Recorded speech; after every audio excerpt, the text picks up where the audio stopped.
ඊළඟට විශේෂයෙන්ම මම කියන්න කැමති ජනාධිපතිතුමාගේ වියදම් සම්බන්ධව මේ පාර්ලිමේන්තුවේ ඇති වෙනකල් අපි කතා කරලා තිබෙනවා.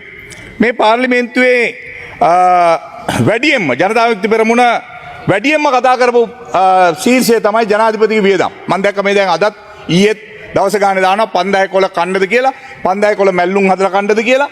දැන් බලපුවාම අපි ගත්තොත් 1978 89 ජයා ජයවර්ධන මැතිතුමා ඉන්න කාලේ බිලියනයයි සාමාන්‍යයෙන් වියදම ගියේ.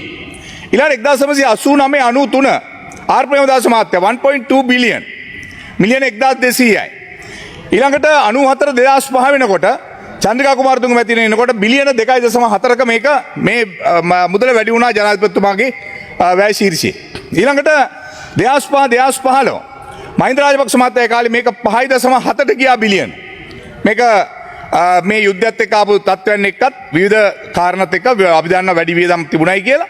2015 2019 මෛත්‍රීපාල සිරිසේන මැතිතුමාගේ කාලේ ආපහු මේක අඩු වෙනවා බිලියන 4යි 6ත් අතර. එතකොට ඊළඟට 2019 ගෝඨාභය රාජපක්ෂ මහත්මයාගේ කාලේ මේක බිලියන 5යි 6යි අතර තත්ත්වයකටපත් වෙනවා. රනිල් වික්‍රමසිංහ මහත්තයාගේ කාලේ 2023 25 බිලියන 4 දක්වා වැඩි වෙනවා.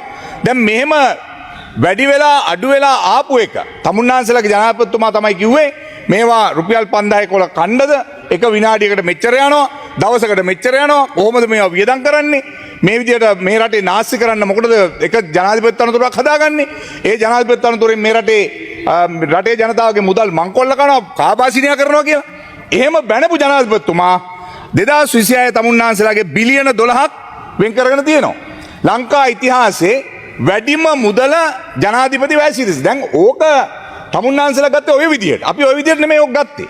දැන් තමුන්නාන්සලා ඔකට උත්තරයක් දෙයි. මම උත්තරෙත් දැන් කියන්නම්. මොකද හේතුව ජනාධිපතිතුමාගේ වැය ශීර්ෂය යටතේ ඒ මුදල් වෙන් කරනකොට අපි ඉස්සරත් කිව්වා මේ එක එක ජනාධිපතිවරු තමන්ගේ ව්‍යාපෘති යම් ප්‍රමාණයක් දාගෙන තියෙනවා. ඒක කරන්න ඕනේ. මොකද හේතුව සමහර ඒවා ජනාධිපතිතුමා යටතේ තිබෙන ආයතන සමහරවිට ජනාධිපති ව්‍යාපෘති වෙනම තියෙන්න පුළුවන්. දැන් ප්‍රජාශක්ති ව්‍යාපාරය තමුන්නාන්සලා ජනාධිපතිතුමාට දාගෙන මුදල් දාගෙන තිබෙනවා. ඒකේ හැම පිටින්ම තනිකර දේශපාලන ව්‍යාපෘතියක්. ඒකේ තමුන්නාන්සලා හදන හැම ග්‍රාම සේවා කොට්ටාසයකටම හදන ඒ සමිතිය හදන්නේ තමුන්නාන්සලාගේ මේ පෝස්ටර් එක හපු මිනිස්සුව තමයි සභාපති කරලා තියන්නේ. ඉතින් ඒ නිසා මේ විදියට හදාගෙන බිලියන 12ක් දැන් තමුන්නාන්සලා මේකට දාලා තියෙනවා. දැන් තමුන්නාන්සලා කියපු විදියට ඉතිහාසය අවුරුදු ගාණක් මේ රටේ. ඒ කියපු විදියට කිව්වොත් ජනාධිපතිතුමාට එක මිනිත්තුවකට වියදම් වෙනවා රුපියල් 21000ක්. ඒ කියන්නේ 5000 ජනාධිපතිතුමාගේම වචන වලින් කිව්වොත් 5000 ජනාධිපතිතුමා එක මිනිත්තුවක් ඇතුළත ඉවර කරනවා. දැන් එහෙම කියන්න පුළුවන් අපිට. හැබැයි අපි ওই විවේචනය කරන්නේ නැහැ. මොකද හේතුව එතුමාටත් නෑ මම කිව්වේ ඔබතුමාලා කියන එක මම මේ කියන්නේ. ඔබතුමාලා එහෙමනේ මේ රටේ මිනිස්සුන්ට කිව්වේ. මේ රටේ මිනිස්සුන්ට වෛරය ඇති කරේ මේ රටේ මිනිස්සුන්ට මේ ජනාධිපති කියන්නේ මෙහෙම එකක් මේක මෙහෙම තියාගෙන යන්න බෑ වැරදි මෙහෙම යන්න බෑයි කියලා. හැබැයි මම කියනවා රටේ ජනාධිපති කියන්නේ එහෙම නෑ හරි. නමුත් මම කියන්නේ තමුන්නාන්සලා මේ රටේ මිනිස්සුන්ව වෛරය ඇති කරලා ක්‍රෝධය ඇති කරලා ජනාධිපති කියන්නේ රටේ සල්ලි කාබාසිනියා කරන මිනිහෙක් මේ මිනිහව මෙතන තියාගන්න ඕනේ නැයි කියලා මේවා කියලා දැන් අද මිනිත්තුවකට රුපියල් 21000ක් විනාශ කරන ජනාධිපතිතුමා. දැන් ඒකට මොකද කියන්නේ? ඒ නිසා මම කියන්න කැමතියි කරුණා කරලා මේ විවේචනය තමුන්නාන්සලා කරපුවා දැන් අද තමුන්නාන්සලාගේ ඔළුව උඩටම කැරකිලා තියෙන්නේ. මොකද හේතුව මේ කරපු ව්‍යාපාරය තුල තමුන්නාන්සලා හදපු එකම තමුන්නාන්සලාගේ ඔළුව උඩට කඩා වැටලා තියෙනවා.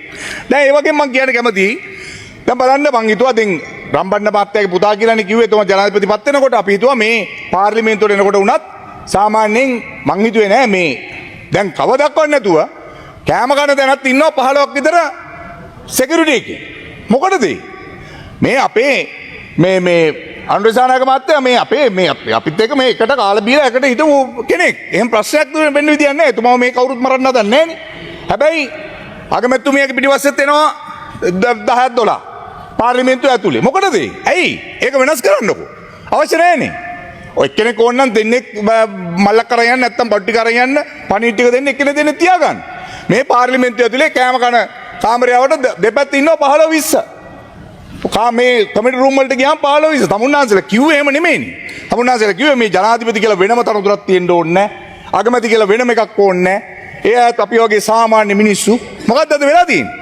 අද තමුන්නා අද පාරක යනකොට සමහර මං ඊයේ එදා මම අයවැයට එනකොට වාහන 23කට වැඩි ආවා ජනාධිපතිතුමාගේ පිටිපස්සෙන් වාහන. මම දන්නේ නැහැ එතුමාගේ පිටිපස්සේ ආපු වාහනද කියලා. ඔක්කොම මොකුත් චෙක් කරේ නැහැ කතානායකතුමා. කඩාගෙන බිඳගෙන ආවා. මගේ වාහනේ මට දාගන්න හම්බුන්නේ නැහැ ඇතුළට. මගේ වාහනේ ඇතුළට දාගන්න හම්බුන්නේ නැහැ. වාහන පෙලක් ආව එකක්වත් චෙක් කරේ නැහැ කරු කතානායකතුමා. චෙක් කරලා බලන්න ඕන. මම මේ අවංකව කියන්නේ. හරි. එතකොට අද පාරවල යනවා වාහන එක තැන් වල මෝටර් බයික්ස් කියලා තියෙනවා 10 12. සමහර තැන් වල තියලා දැන් ජීප්ස්. අගමැත්තු වෙනකොට තව ජීප් එකක් ගාලා ඇවිල්ලා අරගෙන යන්න. අපි කියන්නේ මේව හොරෙන් කරන්න එපා. තමුන්නාන්සලා කරන්න මේක. තමුන්නාන්ස රටේ ජනාධිපති අගමැති ආරක්ෂා කරගන්න ඕනේ. සභානායක ආරක්ෂා කරන්න ඕනේ. ඇමතිවරු ආරක්ෂා කරන්න ඕනේ.